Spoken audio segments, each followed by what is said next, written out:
தொடர்ந்து நம்ம ஒரு வேத வசனத்தை நம்ம தியானிக்க போகிறோம். ஒவ்வொரு நாளும் நம்ம ஒரு வேத வசனத்தை தியானிக்கிறோம். இன்றைக்கும் சங்கீதம் 78:9.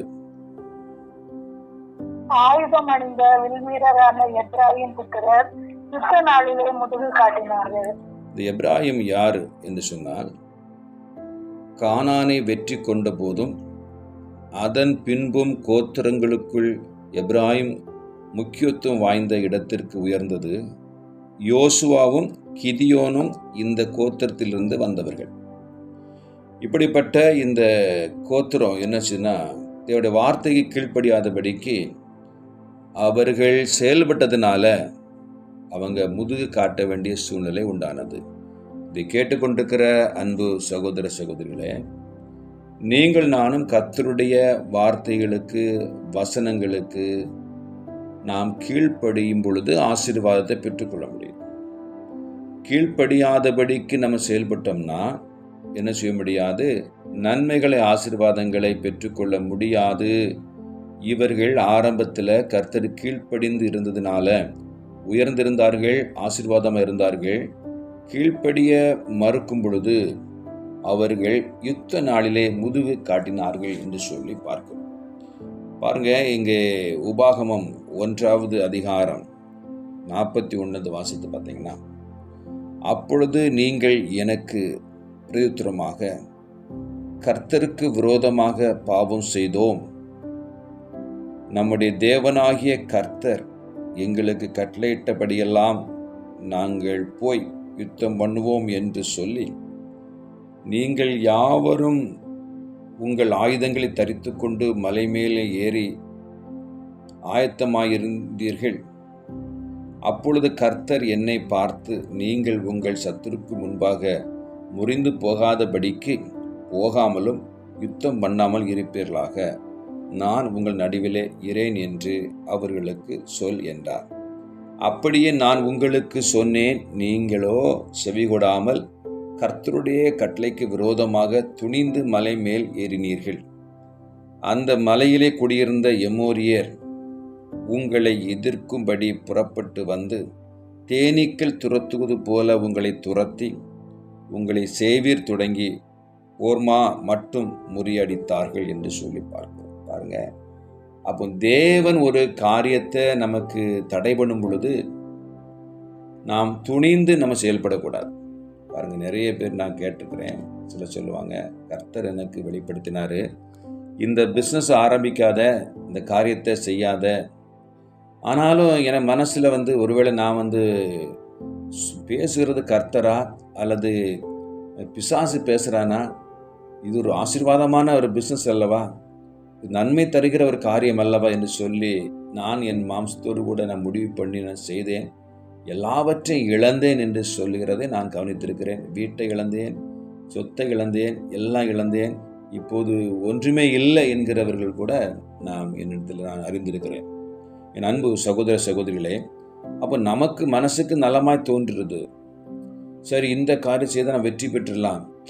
ஆனால் கர்த்தர் சொல்கிறாரு, கர்த்தர் இல்லை நீ அதை செயல்படுத்தாத என்று சொல்லி உணர்வை கொடுக்கும் பொழுது, வார்த்தை வரும் பொழுது, ஆனால் அதை மீறி செய்கிறவங்க இதுவரை ரொம்ப கஷ்டப்பட்டிருக்கிறதை நான் கவனிக்க முடிகிறது. இதை கேட்டுக்கொண்டிருக்கிற அன்பு சகோதர சகோதரிகளே, பாருங்க, இவர்கள் என்ன செய்தாங்க? கர்த்தருடைய வார்த்தைக்கு கீழ்ப்படியல்ல, ஆயுதம் தரித்து மலை மேலே ஏறி யுத்தத்துக்கு ஆயத்தமாக இருக்கிறாங்க. ஆண்டு சொல்கிறாரு, நீ யுத்தம் பண்ண போகாத, நான் உன்னோட இரேன் என்று சொன்னபோது இல்லை. நம்ம எத்தனையோ யுத்தங்களை பார்த்துருக்குறோம், எத்தனையோ வெற்றியை நான் பார்த்துருக்குறோம்.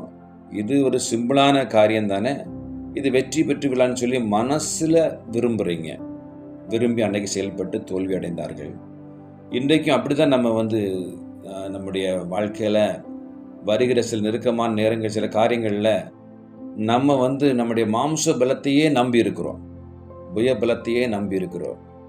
இப்போ ஆனால் கர்த்தரை நம்பி இருக்கணும். கோலியாத்து தன்னுடைய மாம்ச பலத்தை நம்பியிருந்தார், ஆயுத பலத்தை நம்பியிருந்தார். ஆனால் தாவீது கர்த்தரை மாத்திரம் நம்பியிருந்தார் என்று சொல்லி பார்க்கிறோம். பார்த்தீங்களா? எனவே இன்றைக்கு நம்முடைய வாழ்க்கையில் வருகிற அநேக தோல்விகள் காரணம் தேவ சத்தத்திற்கு நாம் சரியாக செவி கொடுக்காததுனால. ஆனால் சூழ்நிலை பார்க்கும் பொழுது சக்ஸஸ் ஆகிவிடும் என்கிறத ஒரு நப்பாசையினால நம்ம அநேகர் மாட்டிக்கிறாங்க. சரி செய்திடலாம், நடத்திடலாம், இதை கட்டிடலாம், அந்த வீட்டை கட்டிடலாம், அது இந்த திருமணத்தை நடத்திடலாம், அல்லது இந்த காரியத்தை பிஸ்னஸ் ஆரம்பிச்சிடலாம், இந்த பிஸ்னஸ் ஆரம்பித்தா அடுத்தது இந்த வருமானம் இவ்வளோ வரும், அதில் அந்த கடத்தை தீர்த்தரலாம். இப்படியே ஒரு பிளானை போடுறோம். இப்போ இந்த மிஷினை வாங்குது இவ்வளோ ரூபா, இதை இந்த மிஷின் ஓட ஆரம்பிச்சிட்டுனா இவ்வளோ வருமானம் வரும், அதில் இவ்வளோ மிச்சம் வரும், இதில் வேலைக்காரன் கொடுக்குறோம். இப்படியெல்லாம் நமக்குள்ளாலே ஒரு கணக்கை போட்டு என்ன செய்கிறோம். நிறைய பேர் ஃபேக்ட்ரியை விற்றுட்டு இருக்கிறவங்க பார்க்குறேன். எனக்கு தெரியும், நிறைய பேர் என்கிட்ட சொல்லிக்கிறாங்க, பிரதர் இந்த மிஷினை நான் வாங்கினா எனக்கு இவ்வளவு வருமானம் வருது, அதனால நான் ஈஸியாக நினச்சிறேன் கோடீஸ்வரன் ஆயிடுவேன் என்கிற ஒரு மனக்கணக்கு. ஆனால் கர்த்தர் கூடவே இருந்தால் தான் அதில் கோடீஸ்வரர்களாக ஆக முடியும். ஆண்டு கூட வரேன்னு சொன்னால் ஆக முடியாது. எவ்வளவுதான் பெரியதான ஒரு காரியமாக இருந்தாலும், எவ்வளவுதான் வாய்ப்பு வசதிகளும் உங்களை தேடி வந்தாலும், தேவன் இல்லாத பிஸ்னஸோ தேவன் இல்லாத உங்கள் வாழ்க்கையோ அது வெறுமையான வாழ்க்கை. தேனீக்களை துரத்துறது போல் நம்மை துரத்திவிடணும். தான் வாசித்தோம் இல்லைங்களா? அப்படிப்பட்ட ஒரு காரியத்துக்குள்ளால நீங்கள் நானும் போய்விடாமல் இருக்க வேண்டுமானால் இந்த காலை வேளை சிந்திக்கணும். ஆண்டவரே, நீர் சொல்லுகிறத மாத்திரம்தான் செய்வேன். நீர் எங்கள் கூட இருந்தால் தான் இந்த பிஸ்னஸ் ஆசீர்வாதமாக இருக்கும். எங்கள் கூட இருந்தால் தான் எங்கள் குடும்பம் ஆசீர்வாதமாக இருக்கும். கூட இருந்தால் தான் எங்கள் பிள்ளைகளுக்கு உயர்வு நன்மைகள் உண்டாகிருக்கும். எனவே நீங்கள் என்ன சொல்கிறீங்களோ அதன்படி நான் செய்கிறேன். ஒருவேளை என் மனசுக்குள்ளால ஒரு இது இருக்குது, அப்படி இப்படி போனால் பெரிய அளவு இல்லை, அது எங்களுக்கு ஆபத்தை உண்டாக்கிவிடும். எனவே நீர் எப்படி எப்படியெல்லாம் சொல்கிறீங்களோ அப்படி எப்படியெல்லாம் வாழை நான் ஒப்பு கொடுக்குறேன்னு சொல்லி பாருங்க. ஆண்டவர் உங்களை ஆசீர்வதிப்பார். இல்லை என்றால் அவர்கள் முதுகு காட்டினார்கள் சொன்னது போல அப்படிப்பட்ட காரியம் நமக்குள்ளால வந்துவிடக்கூடாது. வராமல் இருக்க வேண்டுமானால் நாம் தேவனுடைய சத்தத்திற்கு நம் செவி சாய்த்து அவர் சொல்கிறபடியே நம்முடைய வாழ்க்கையை அமைத்துக் கொள்ள வேண்டும். நமக்கு வேதம் சொல்கிறது, மனுஷனுக்கு செம்மையாக தோன்றுகிற வழி உண்டு என்று சொல்லி, முடிவு நல்ல வழி இல்லை என்றுதான் வேதம் சொல்லுது. அப்போ நமக்கும் செம்மையாக தோன்றுகிற வழிகள் நமக்கு தெரியுது, நமக்கு நல்ல காரியங்கள் தெரியுது. ஆனால் ஆண்டவர் சொல்லி அது செம்மையான வழி இல்லை அது என்று ஆண்டவர் அழகா சொல்றார். எனவே தான் நாம் இன்றைக்கு இந்த வார்த்தையின்படியாக கற்றுக்கொள்கிற காரியம் பெரிய கோத்திரம் தான். யோசுவாவும் கிதியோன் எல்லாம் அங்கே பிறந்ததான் கோத்திரம் தான். ஆனால் அந்த கோத்திரத்தை கூட கர்த்தர் இல்லை என்றால் செயல்படக்கூடாது, இருக்கும் என்றால் செயல்பட வேண்டும். எனவே அப்படிப்பட்ட சிந்தியோடு கூட இந்த நாளை ஆரம்பிப்போம். கர்த்தர் உங்களை ஆசீர்வதிப்பார்.